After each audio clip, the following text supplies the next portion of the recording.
अस्सलाम वालेकुम। कल रात की तारीकी में इंडिया ने पाकिस्तान के 3 शहरों पर मुज़फ़्फ़राबाद, कोटली और बहावलपुर पर मिज़ाइल हमले किए, जिसकी वजह से जानी भी नुकसान हमें देखने को मिला और माली नुकसान भी पाकिस्तान को बर्दाश्त करना पड़ा। और अनफॉर्चुनेटली ये चीज़ जो है इन्वेस्टर्स कॉन्फिडेंस को इसने काफ़ी शेक किया, जिसकी वजह से आज बाज़ार कोई तकरीबन 6,500 पॉइंट से घट कर 1,07,000 की सतह पर खुड़ी। लेकिन हमने क्विकली इन्वेस्टर्स, क्योंकि एक फंडामेंटल स्टोरी हमारे यहाँ बिल्ट इन ऑलरेडी हुई भी है, तो उसकी वजह से हमें देखने को मिला कि इन्वेस्टर्स जो है काफ़ी चेरी पिकिंग उन्होंने करी और जो फंडामेंटली स्ट्रॉन्ग स्क्रिप्ट्स थी हमें उसमें काफ़ी अच्छा इंटरेस्ट दिखा।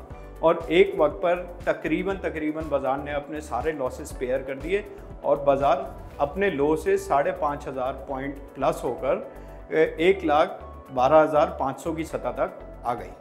बाज़ार में कुल सरमायाकारी को तकरीबन 30 अरब की रही। लेकिन क्योंकि ये जो वॉर सिचुएशन है, फिर हमने सुबह 10 बजे जो है सलामती काउंसिल का इजलास भी हुआ पाकिस्तान का, फिर उसका एलामिया भी जारी हुआ जिसमें पाकिस्तान ने अनइक्विवोकली ये बताया कि ये अभी डिफेंसिव मैनूवर है और पाकिस्तान राइट रखता है इसके बदले में एक आगे रिस्पॉन्ड करने का।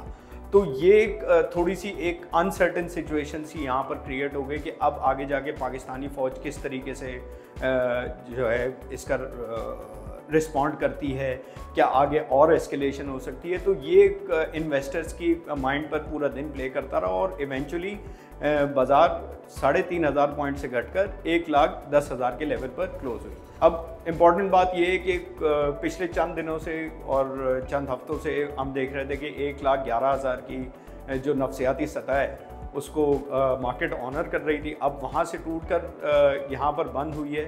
तो ये थोड़ा सा जो है शॉर्ट टर्म में एक नेगेटिव मूव का बनने का बाइस बन सकती है। अच्छा, बाज़ार में जो सेलिंग थी वो अक्रॉस द बोर्ड दिखी, हमें सीमेंट सेक्टर में भी दिखी, हमें ईएनपी सेक्टर्स में भी दिखी। हालांकि ईएनपी सेक्टर्स में एक पॉजिटिव डेवलपमेंट जो सर्कुलर डेट से की रेजोल्यूशन से रिलेटेड है वो अभी भी बिल्ट इन ही है, लेकिन फिर भी हमने इन्वेस्टर्स की तरफ से काफ़ी आज सेल ऑफ देखा, क्योंकि इस सिचुएशन में जब अनसर्टेनिटी इतनी बढ़ जाती है तब वहाँ पर इन्वेस्टर्स की तरफ से हमने देखा है कि इन्वेस्टर्स की तरफ से सेल ऑफ ही आता है। इवन दो हमें ये भी फीलिंग हुई कि जो बड़े इंस्टीट्यूशनल बायर्स हैं उन्होंने भी आज एक्टिविटी करी होगी और चेरी पिकिंग करी है नीचे के लेवल्स पर।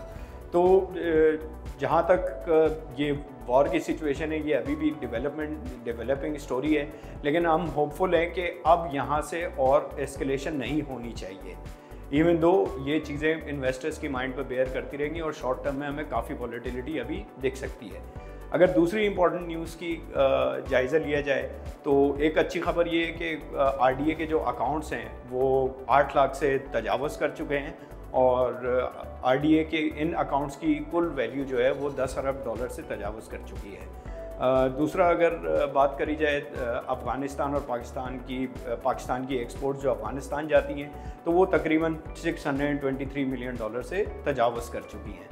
और आखिर में S&P ग्लोबल जो एक फाइनेंशियल रिसर्च इंस्टीट्यूशन और थिंक टैंक है, उसकी तरफ से उन्होंने अपनी रिपोर्ट में लिखा है कि साल के एंड तक एक और रेट कट वो अमेरिका में देख सकते हैं। तो ये ओवरऑल एक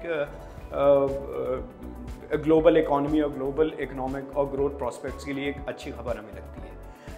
अब जैसे कि हम पहले बता चुके हैं कि ये एक डेवलपमेंट स्टोरी है, इसका आगे जाके बिल्कुल ही डे टू डे बेसिस पे ही जो है इन्वेस्टर्स को इस पर कॉशियस रहना पड़ेगा और शॉर्ट टर्म में ये काफ़ी वॉलेटिलिटी बढ़ा सकता है। लेकिन इंपॉर्टेंट न्यूज़ ये है कि तवक्को ये है कि 9 मई को जो IMF की बोर्ड मीटिंग है उसमें तवक्को है कि IMF हमारी ये पहले रिव्यू अप्रूव करेगा और हमें 1 अरब डॉलर की जो दूसरी ट्रांच है वो हमें इस IMF प्रोग्राम की मिल सकती है।